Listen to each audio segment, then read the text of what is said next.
Vais a un lugar muy peligroso. Welcome to WatchMojo, and today we're counting down our picks for the best and brightest gems of Spanish-language cinema. This excludes films in Portuguese or any other Latin American or Iberian language. Spoilers to come. ¿A qué van los tíos de Italia? ¿Por ropa? ¿De vacaciones? Por los tíos, los italianos están buenísimos. Es la fama que tienen. Number 20. Society of the Snow. La Sociedad de la Nieve. This breathtaking film about survival is actually based on real historical events. Nosotros tenemos que ir de acá a acá. Pero la ruta no es en línea recta. Imagínate, no se puede cruzar así como así, la cordillera es colosal. Por eso viajamos hacia el sur en búsqueda de un paso más bajo. In 1972, a Uruguayan rugby team's plane crashed in the Andes Mountains, leading its 29 survivors to fend for themselves. The harsh landscape drives them to survive off their dead, among other grisly necessities.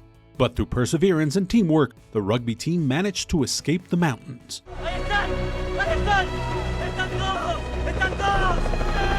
A compliment to 1993's Alive, this film has the advantage of starring actors from both Uruguay and Argentina for a more authentic presentation. Director J. Bayona brings technical wizardry and emotional heft, as shown in his debut film, The Orphanage. Es una casa preciosa. ¿Cómo dieron con ella? Yo me crié aquí. Esto era un pequeño orfanato. Siempre quise volver, así que se nos ocurrió la idea de la residencia. The results are impressive, earning it a nomination for Best International Feature Film at the Oscars. Number 19. Cell 211. Celda 211. Everybody loves a good prison flick, but of course, nobody enjoys being locked up in a literal slammer. ¿Y tú de dónde has salido? De los 211. Ese chavo lo estaba vacío. Ya no. As the winner, yes, winner of 8 Goya Awards, Daniel Monzon's film details the plights of a prison guard turned accidental inmate. And spoiler alert, Juan Oliver has a few difficult decisions to make. La oreja. Se la vas a cortar tú, ¿vale? Toma. Córtale la oreja. However, while many films of the genre will deliver the usual cliches, the director capitalized on the opportunity to comment on both the Basque country of Spain as well as the country's terrorism. Aquí os habla Cristiano, se cierra la boca, que no queremos nada de secretito. Vamos, señores, dos por fuera. Number 18. Viridiana. By the time of this film's release, director Luis Buñuel had already established himself as a legend, both within the landscapes of Spanish and Mexican cinema. Preferiría no salir del convento, madre. Temo que no se encuentre bien. Es su único pariente y debe despedirse de él antes de profesar. Seguramente no le verá más. However, Viridiana didn't necessarily please those at the Vatican. But for a story about the loss of innocence and misunderstandings, there was no one better than Buñuel to figuratively dress up Viridiana. Es que hay algún impedimento grave. ¿Por qué ha de ser grave? ¿Que te incapacite para profesar? No tengo nada que reprocharme. Solo sé que he cambiado. Con mis débiles fuerzas seguiré el camino que de aquí en adelante me traza el Señor. In a time when the French New Wave presented new cinematic ideals, this film showcased a master at his best and won the Palme d'Or at Cannes, over a full decade after he won Best Director at the festival for his Mexican production, Los Olvidados. Number 17. Volver. One of director Pablo Almodóvar's most acclaimed films, Volver is an unforgettable dramedy. ¿Yo a qué he venido aquí? No sé, tía. ¿Hablar? ¿No? ¿A por algo de comer? Sí, mira en el aparador. After her husband tries to assault her daughter only to be killed, Mother Raimunda buries the body and hides the crime. Complicating matters further, Raimunda's mother Irene seemingly returns from the grave. It turns out Irene had faked her death upon learning a heartbreaking secret. Raimunda had, too, been assaulted by her father. This dark tale about the cycle of abuse is buoyed by generations of women helping and learning from one another, ultimately healing from their wounds. He soñado tantas veces con esto. Yo también. No sé por dónde empezar. Volver is a hunting gem, earning 2 awards at Cannes for Best Actress and Best Screenplay. It was well deserved. Number 16. Like Water for Chocolate. Como agua para chocolate. What happens to a love deferred? Does it dry up like a raisin in the sun, or does it seep into the meals you are forced to make while longing for your true love? Quiero que vengan a saludar a don Pascual y a Pedro. Y a brindar por la boda de su hermana. ¿Dejó a Tita casarse con Pedro? No. Pedro se va a casar con Rosaura. Based on Laura Esquivel's novel by the same name, this film is a powerful treatment of forbidden love and its consequences. When Tita is forbidden by her mother from marrying her love, Pedro, Tita's suppressed passion seeps into her food, turning it into an aphrodisiac that arouses whoever eats it. The lovers eventually consummate their passion, but at a tragic cost. Siempre he soñado en entrar contigo a una iglesia llena de flores blancas y tú, en medio de todas como la más bella. ¿Vestida de blanco? Por supuesto. Nada te lo impide. This Mexican Romeo and Juliet is a searing portrayal of the suffering caused by traditional values and the breaking of a dangerous cycle, a classic of Spanish-language literature and cinema. Number 15. Argentina 1985. Detailing the dark consequences of dictatorship and the long journey to justice, this Argentine courtroom drama is a must-see. Based on true historical events, the film follows the prosecuting team of the trial of the juntas, struggling to bring members of Argentina's brutal military dictatorship to justice. Unfortunately, the junta has retained powerful legal muscle. The fledgling prosecuting team, led by Julio César Stracera, even gets death threats from proceeding. In the end, only 2 of the generals get a life sentence, while the rest get less than 20 years of jail.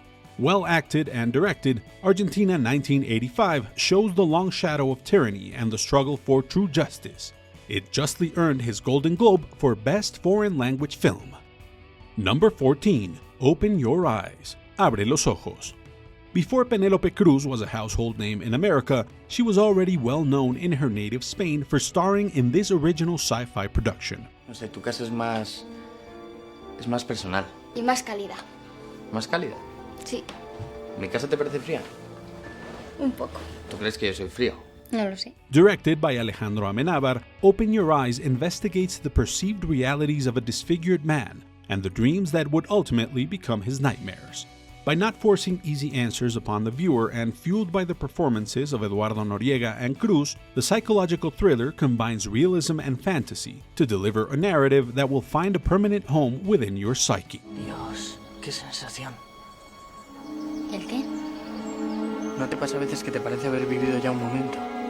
Cruz would reprise her role in the American remake, Vanilla Sky, but we suggest you seek out this original masterpiece first. Number 13. The Spirit of the Beehive, El Espíritu de la Colmena. Considered one of the masterpieces of cinema, this film was Victor Erice's directorial debut. Set in Francoist Spain, the film follows 6-year-old Anna's inner world as she becomes fascinated with 1931's Frankenstein. When she stumbles upon an injured Republican soldier and helps him, it leads to devastating consequences, including her loss of innocence. Filled with symbolism, Erice develops his anti-Francoist message through the experience of a young girl's coming of age. Spirit of the Beehive also greatly influenced many filmmakers, most particularly Guillermo del Toro, in both The Devil's Backbone and Pan's Labyrinth. It's definitely a worthwhile watch for a cinephile. Number 12. El Norte. This is no ordinary border-crossing story filled with cheap thrills. In fact, Gregory Navas' El Norte is what Roger Ebert described as the grapes of wrath for our time. ¿Para dónde van? ¿Qué rumbo llevan? ¿Rumbo? ¿El mismito que usted? El mismito. ¿De dónde vienen? Set during the Guatemalan Civil War, a brother and sister, Enrique and Rosa, make the perilous journey to the United States for safety and opportunity. Notable for following indigenous characters and culture, the film shows a double hardship of Enrique and Rosa, struggling to communicate in Mexican Spanish and then in English. Hey, wait a minute. How much? How much? Look.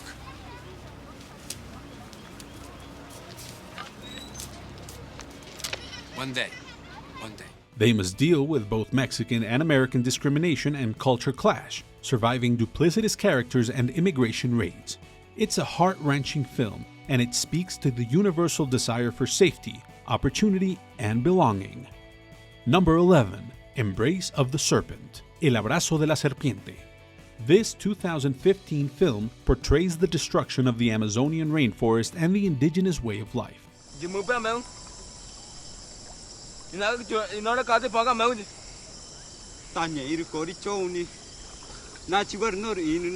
Amazonian Karamacate, the last of his tribe, searches for the Yacruna plant with, first, a sick German scientist in 1909 and then an American one in 1940.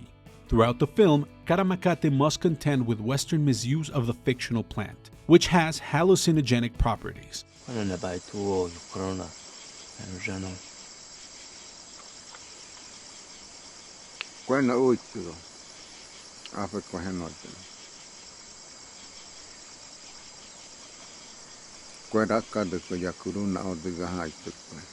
Filmed in the Amazonia region of Colombia, the film received critical acclaim and praise by indigenous communities.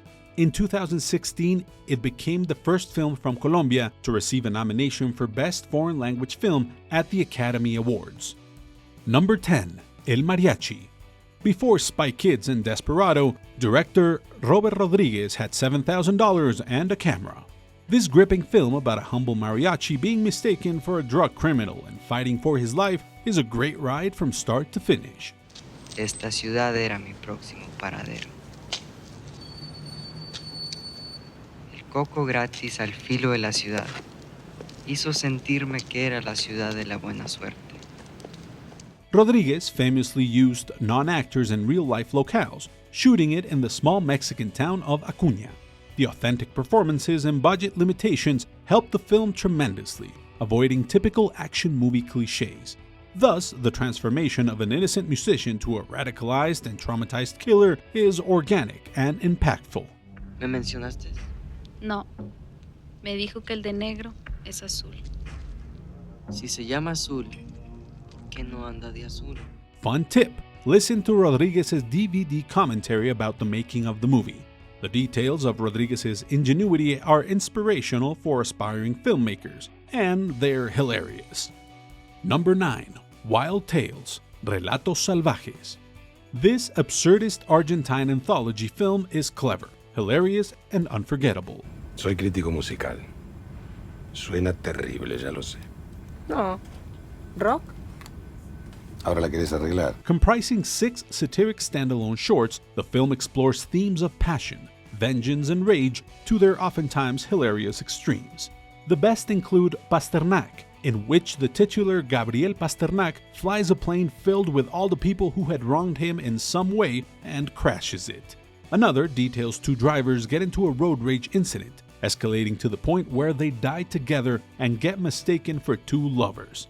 The last short takes place at a Jewish wedding, where the bride and groom discover each other's infidelity and wreck their wedding in their jealousy. Estamos casados, legalmente casados. Voy a dedicar mis días a acostarme con cada persona que me tire un mínimo de onda, con todo aquel que me dé un gramito de amor. These common human emotions dialed up to 1,000 make for wild tales indeed. Number 8. Rec. Spanish, zombie, horror. Today, the found footage genre has produced its share of surprise hits, but no other international thriller made an impact quite like this Barcelona-shot film. No. Aquí hay algo más. El móvil no funciona, ni la televisión, ni la radio. Estamos incomunicados. ¿Por qué? Based on the concept of a news story gone horribly wrong, Rec found its place in history through an understanding of auditory and visual timing. And by that, we mean the film masterfully balances the narrative tension with a sense of genuine terror, as the technical side of the production showcases what can be achieved with framing, timing, and, of course, a lot of screaming.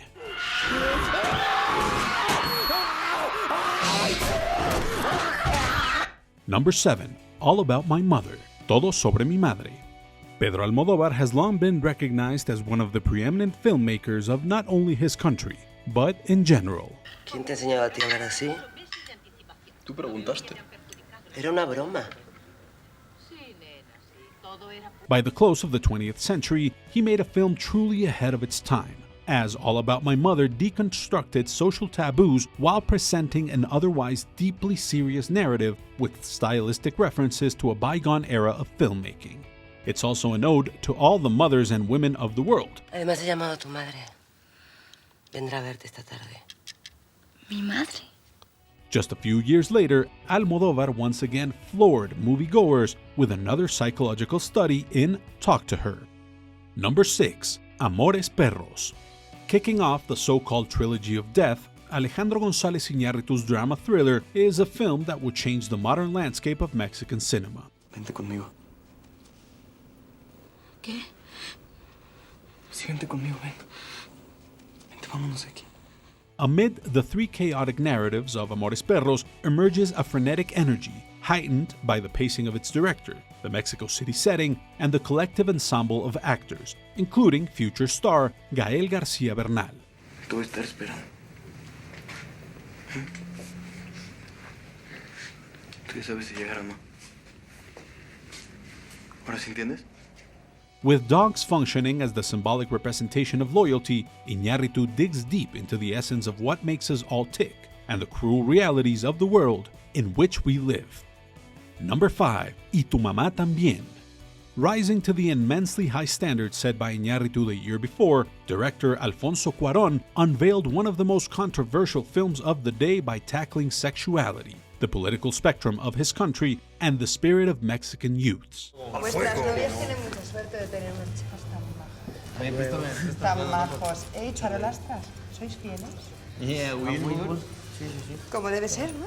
With the aforementioned Gael García Bernal starring opposite Diego Luna, Y tu mamá también hits the road, thriving by way of a devilish sense of humor and a willingness to challenge a rating system more accepting of overt violence than natural human desires.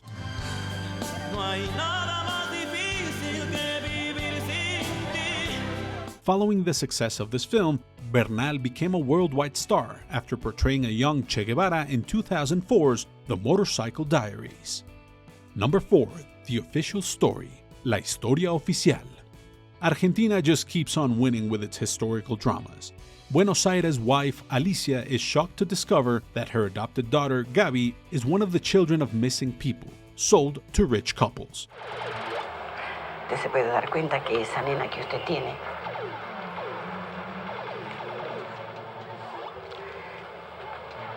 bien podría ser mi nieta. Alicia's political awakening puts her in danger, and her husband, Roberto, is a government official with ties to the military elite. Like Argentina 1985, this film explores the real-life impact of Argentina's brutal dictatorship. Fortunately for director Luis Puenzo, the screenplay was completed right when the junta dictatorship collapsed, allowing him greater freedom in developing the film's anti-junta themes. Están pasando cosas muy graves. Andrada desapareció y yo estoy metido hasta aquí, ¿entendés? El general está como loco y dice que aunque se le venga el edificio encima se la va a hacer pagar. Podemos perder todo. The Official Story won an Academy Award for Best Foreign Language Film, the first for a Latin American film, and is considered one of the best Argentine films of all time. Number 3. The Secret in Their Eyes, El Secreto de sus Ojos. Here's a movie tip for the casual English-speaking moviegoer. Check out this Argentine thriller before you waste time on the subpar 2015 American version, starring Julia Roberts. What is it? It's Carol. What? It's Carol. It's your daughter. Directed by Juan J. Campanella and featuring a young Carla Quevedo from HBO's Show Me a Hero, The Secret in Their Eyes demonstrated how to efficiently deliver a truly unforgettable hook, complemented by the overall symbolic take on Argentine politics. Le doy vueltas y vueltas y ya no sé qué pensar. Elija bien. Lo único que nos queda son recuerdos. A menos que sea lindo, ¿no? It's best to go into this one cold, and by the end of the Academy Award-winning film, you'll probably want to further explore the filmography of this director, beginning with another Argentine classic, 2001's Son of the Bride. Number 2. Roma. Another success for director Alfonso Cuarón. This film is considered one of the best films of 2018, earning 10 Academy Award nominations. No pueden estar acá arriba. Yo lo cuidé toda la subida. Se va a enojar tu mamá. Nomás no se vayan hasta la orilla. Based partly on Cuarón's own childhood upbringing in Mexico City, the film follows Cleo, an indigenous live-in maid to an upper-class family. When Cleo realizes she is pregnant, she is abandoned by her boyfriend, Fermín.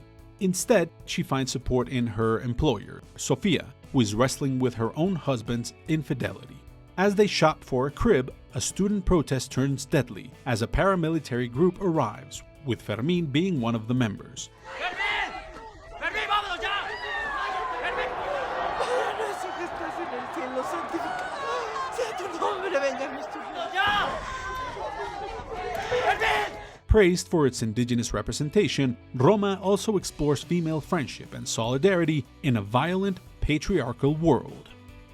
Before we continue, be sure to subscribe to our channel and ring the bell to get notified about our latest videos. You have the option to be notified for occasional videos or all of them. If you're on your phone, make sure you go into your settings and switch on notifications. Number 1. Pan's Labyrinth, El laberinto del fauno. Countless filmmakers have given us temporary escapes from reality through cinema, but not many have been able to succeed on the level of Guillermo del Toro. No sé que lo que dices es verdad. ¿Por qué habría de mentiros un pobre fauno como yo? With the Spanish Civil War as a backdrop, this film engulfs viewers in a spectacular fantasy world as young Ofelia encounters creatures that live and breathe through the visual poetry of the imaginative director. Pan's Labyrinth represents artistic filmmaking in the most grandiose of ways, thus setting itself apart from the rest of the pack. Prometéis obedecerme. Haréis todo lo que yo os diga, sin cuestionarlo. Es vuestra última oportunidad. Though The Devil's Backbone might have initially been considered a masterpiece, it is now clear that Del Toro was just getting warmed up. Which other Spanish-language film do you consider a cinematic classic? Let us know in the comments below. De esta manera penetraba en el cuerpo de Pedro, voluptuosa, aromática, calurosa y completamente sensual. And for more Spanish-language WatchMojo content, don't forget to check out WatchMojo Español.